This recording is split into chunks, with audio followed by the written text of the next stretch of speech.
accident किया था ना, तो that Dodi owns the property in France also. I think in France, Vendôme Palace Hotel is owned by Dodi family. That is and this Harrod is owned by this Dodi family. Yeah, they are the old royal families of Central Asia.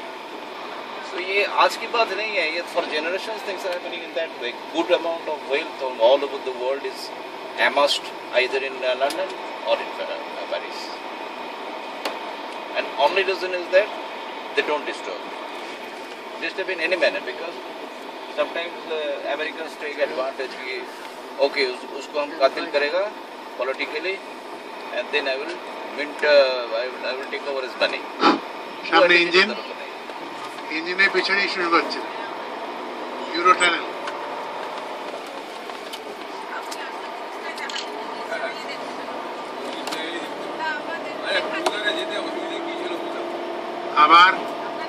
আবার